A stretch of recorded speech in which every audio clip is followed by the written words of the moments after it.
If you accidentally clicked on the video, then goodbye, because you're going to be leaving by now. Anyway, today we're going to be playing through some grey hack. I'm going to just keep up on the screen. You're going to see a mission go through. This is one of the full missions that I've done just to show how the game works, and I'm going to talk about the game. So grey hack is a hacking game that allows you to essentially take the role of a hacker and just basically do what you want to do.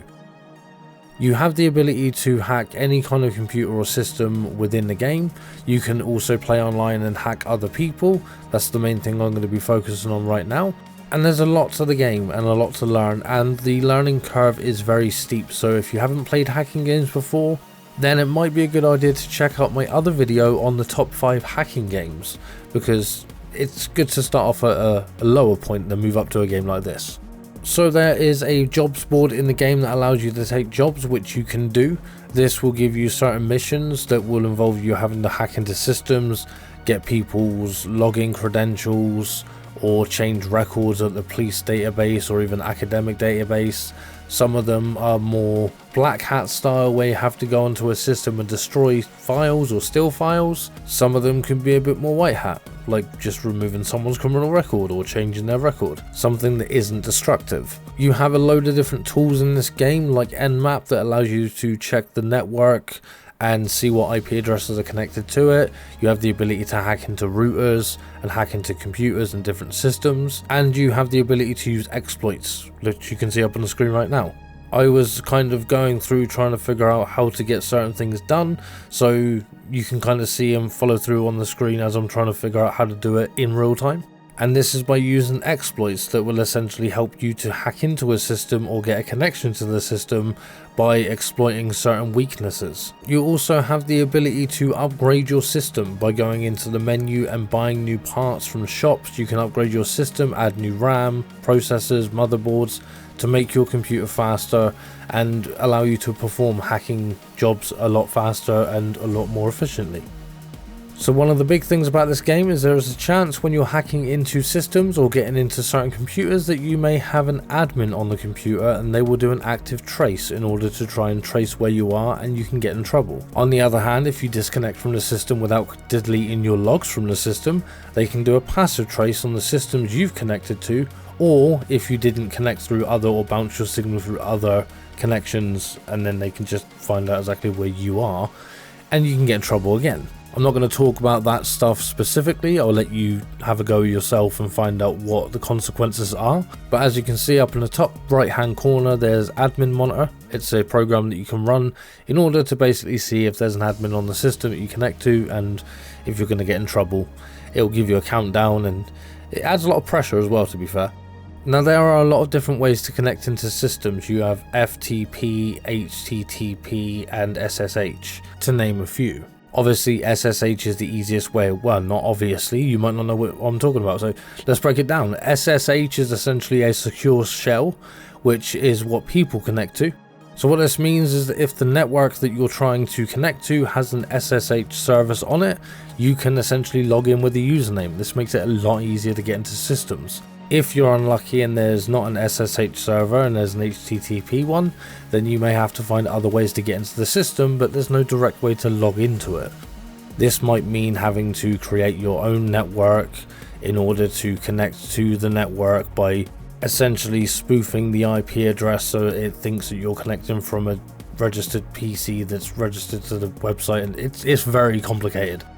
You also have the ability to use kernel connections, which allows you to use like kernel router connections to connect into the router, change the firewall rules on the router and potentially connect that way, or remove the security so that you can connect through a standard path. Every single mission is completely differently. Every single IP address seems to be randomly generated, and there's no real way of knowing what you're going to go up against until you do an Nmap and you scan the network and find out how screwed you really are.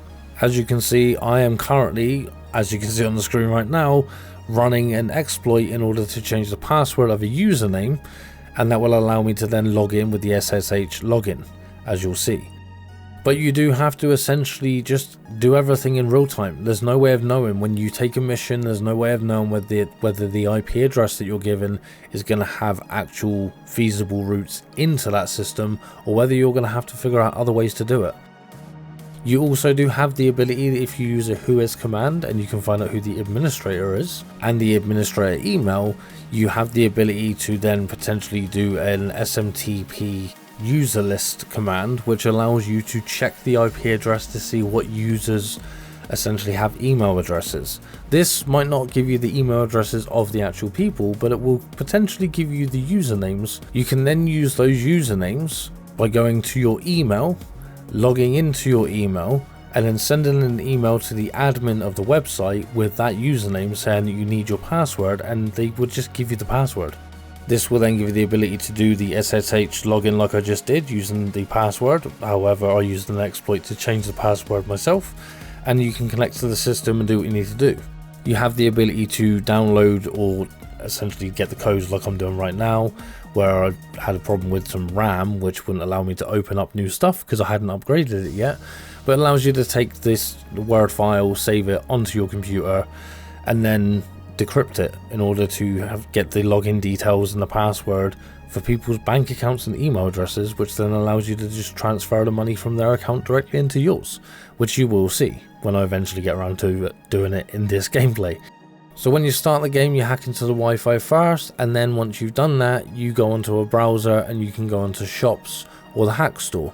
The hack store will give you the ability to download the exploits that you need to hack into systems.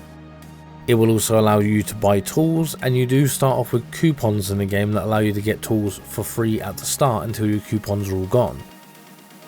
After that, you will have to use your own money, so this gives you the ability to get the tools and things you need to start earning money so that you can buy better tools, and just be careful with spending your money.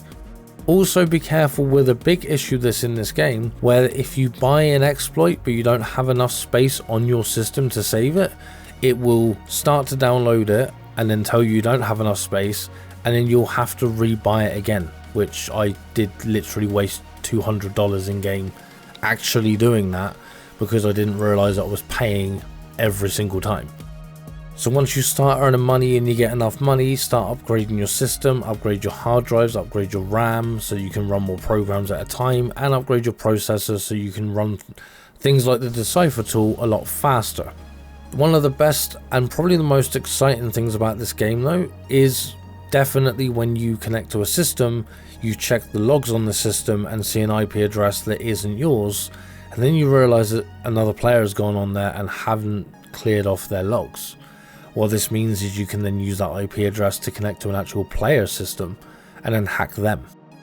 This can be very rewarding if you hack the right person, but at the same time it can be very dangerous if you hack the wrong person, or you can't get into their system but you leave logs or something behind. That can end up very bad for you, and you can have someone hacking your system and then taking all of your money, which is not ideal. So as you can see, at the moment I just completed the mission, and then I'm actually going to add the computer that I just hacked into my connections on the map.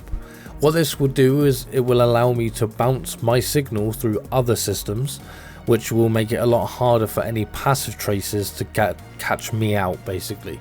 What that means is that once I've bounced through these systems and then connected to a new system, and what this is, just so you're completely aware, is you do have to get root user access to a computer. I just saved it there so I can access it at a later date and then get root. But you'll have to install all of your hacking tools onto that system so you can hack from that system. Once you've cleared off everything, or if you cannot clear off your logs, for example, from a system that you've hacked from that one, this will give you the ability to go back into that system and clear off the logs of your connection going from your PC to that PC. This will mean that the passive trace that they do, where they try to essentially bounce through each connection that you went through, finding what IP addresses and eventually get back to you, they won't be able to do that because you can break the chain by just deleting the logs on one system. Once you log into more and more systems and you add them onto that list, you can randomly bounce through them. Always remember the first one that you bounce through, because at the very least that will be the one you'll have to delete the logs off of at the end of it to make sure you don't get caught. And you don't have to clear off every single log, just the shell connection one saying that you connected to a shell. That means you connected to the system, and that's the one where you have to make sure you delete that. The more and more computers you hack and you get root access to, the more you can add to the list, the more time you'll have when an admin starts to trace you on an active trace, because they'll have to bounce through more systems in order to get to you. And just jumping back to the footage now, you can see that I just deciphered the password for the system. I've put that in, and then I'm putting in the username of the person, which will allow me to log into their bank account directly. And then there you go, I can just perform transaction, put the amount up, paste my bank details into there, press new transaction, and then the money's in my account. Then when I log in, there you can see it, the extra money from the job that I did, plus the little bit extra that I got from that person and hacking their account.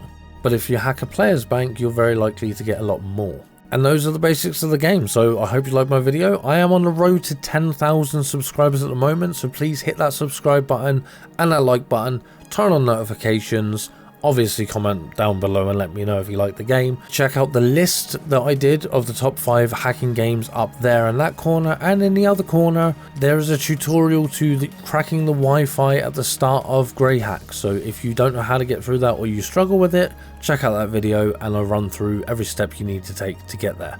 Thank you for watching my video. I've been Liking from Green Liking Reviews, and I will see you in the next one.